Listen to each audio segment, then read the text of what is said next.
क्या ख्याल है कि ये किस्तों पर ज़मीर क्यों जाग रहे हैं? अचानक लापता हो जाते हैं या गिरफ्तार हो जाते हैं और उसके कुछ दिन के बाद आकर 9 मई के वाकयात की जिम्मेदारी चेयरमैन पीटीआई पे डाल देते हैं और उसके बाद सियासत भी छोड़ देते हैं।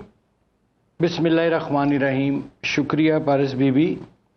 देखिए, आपकी पाकिस्तान की जो सियासी तारीख है जी, वो इस किस्म की सियासी कलाबाजियां और वादा माफ गवाहों की से भरी पड़ी है जी।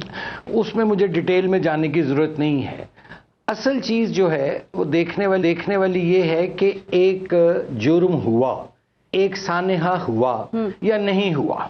सानेहा हुआ, उसके शवाहिद भी मौजूद हैं। मैं इसमें सिर्फ एक बात करूंगा और फिर एक और इशू की तवज्जो आपकी दिलाना चाहूंगा।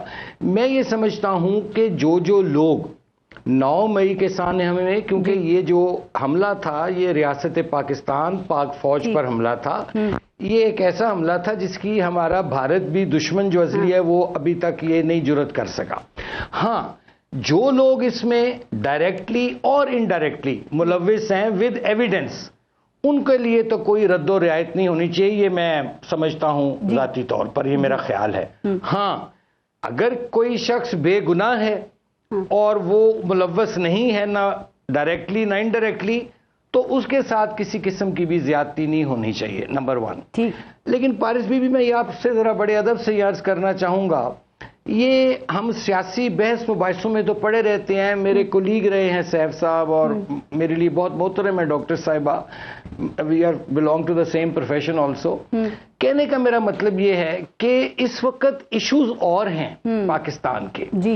हम लोग इतनी इस पोलराइजेशन का शिकार हो चुके हैं, मुआशरा हमारा इतना नफरत की बुनियाद पर तकसीम हो गया है कि इसको एक इसको दोबारा करीब लाने की जरूरत है। बिल्कुल सही। ये जो नफरतें हैं जो अच्छा, और उसके लिए अब देखें ना इशू क्या है, उस पर कोई बात नहीं करता, कोई जमात नहीं कर रही बात, कोई जमात भी मैं कह रहा हूं नहीं बात करी।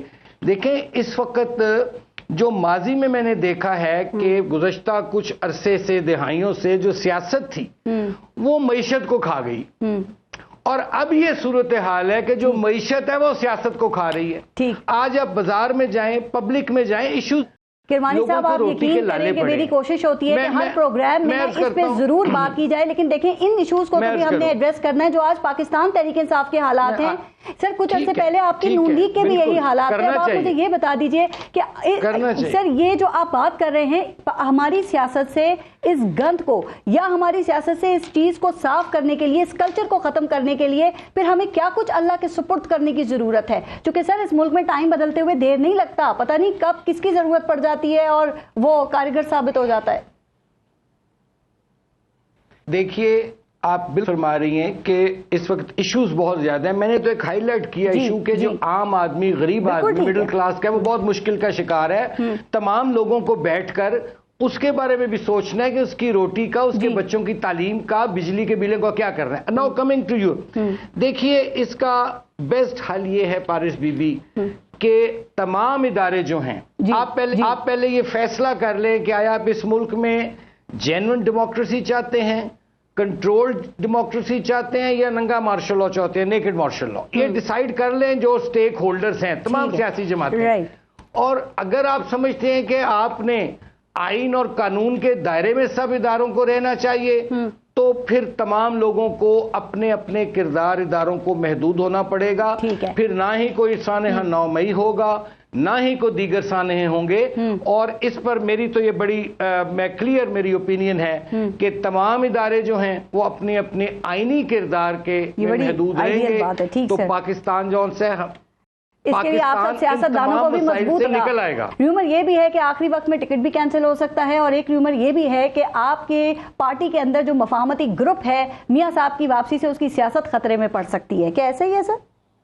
देखिए, यहाँ खौफ की बात की गई, अगर उस शख्स को खौफ होता तो वो 2018 में लंदन से अपनी बेटी का हाथ पकड़कर एक झूठे मुकदमे में सजा भुगतने ना आता, नंबर 1 जी। नंबर 2 कि जो उनका यहां से जाना था वो गए, तो बैरिस्टर साहब की और फिरदौस साहिबा की गवर्नमेंट थी, और कैबिनेट ने अप्रूवल दिया और हाई कोर्ट की लाहौर की इजाजत से गए, और वो जो अंडरटेकिंग है उसको कोई गौर से पढ़ता नहीं है। दरअसल मुसीबत ये ना कि यहाँ हाइप क्रिएट हो जाती है।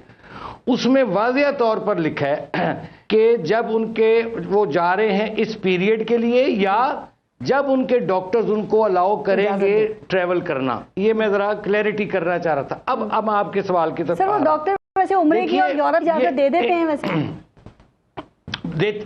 बिल्कुल। एक डॉक्टर है, ये डॉक्टर साहबा बैठी हैं, उसका पेशेंट है। एक पेशेंट मेरा पेशेंट ही नहीं है, मैं यहां बैठ के उसके बारे में क्या राय दे सकता हूं जी?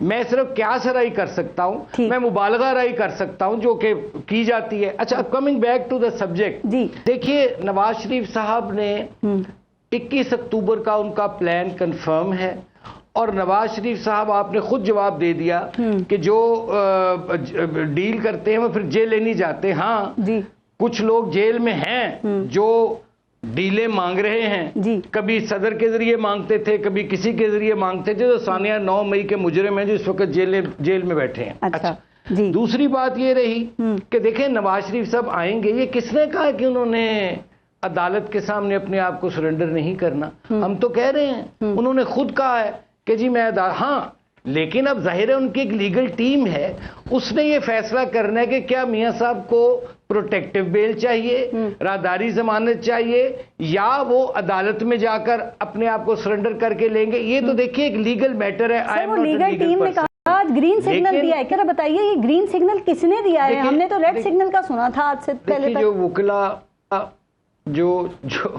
जो वुकला हजरात होते हैं, जाहिर है वो अपने क्लाइंट्स को, जाहिर है उसके केस को ज्यादा बेहतर समझते हैं। मैं बैठ के यहाँ या कोई और बैठ के उस पर कोई रायजनी नहीं कर सकता। जैसे एक डॉक्टर पेशेंट है, मैंने एक पेशेंट देखा ही नहीं है, मैं उसके बारे में क्या राय दे सकता हूँ? अच्छा, अब उनकी जो लीगल टीम है, अगर वो कह रही है कि जी मियां साहब को ग्रीन सिग्नल मींस के वो समझते होंगे उनकी कानूनी टीम के नवाज शरीफ साहब के लिए जो एक लीगल वे है वो उन्होंने उनको बताया होगा। और मैं आपको ये अश्योर कर दूं कि नवाज शरीफ कतन भी वो कानून को ये नहीं करेंगे जी कि मैं घर जा रहा हूं या मैं, वो जरूर अदालत में जाएंगे और वो जाकर अदालत की जो भी फैसला होगा वो नवाज शरीफ को भी कबूल होगा, उसकी पार्टी को भी कबूल होगा।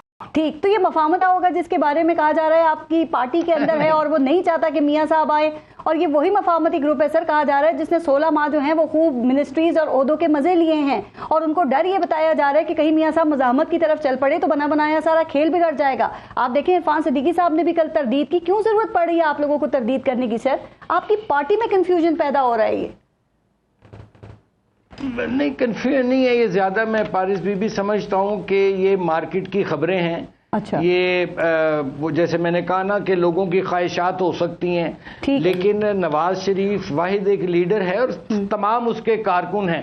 कोई मज़ामती या मफामती हाँ राय होती है हर एक की, जैसे मेरी एक राय है, डॉक्टर साहब की राय है, सर मैं आपका पॉइंट समझ गई। हमें जरा एक बात और बता दें, आपने बड़ी अच्छी बात की, अब इस्तकबाल की आप लोग तैयारियां भी कर रहे हैं, तो सर ये जो अवामी इस्तकबाल के लिए ये मोबाइल एप्स 1 to 5 मोटरसाइकिल्स और ये टिकट के इनामात, ये क्यों लालच दिया जा रहा है अवाम को आप लोगों की तरफ से? सर अवाम ने जिसका इस्तकबाल करना होता है वो तो खुले दिल से इस्तकबाल करते हैं और खुद करने के लिए जाते हैं।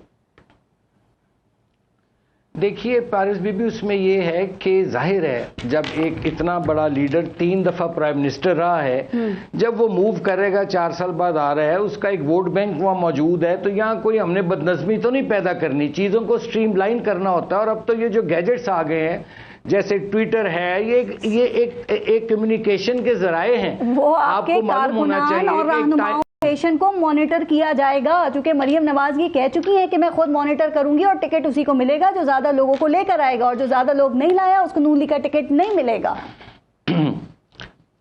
नहीं, मेरा नहीं ख्याल कि ये कोई ऐसी बात है। अगर ऐसी बात कही गई है तो मैं नहीं समझता कि कोई उसको मशरूत किया जाएगा किसी चीज से। नवाज शरीफ का एक अपना वोट बैंक है, लोग उसको तो क्या जरूरत है लालच देने की?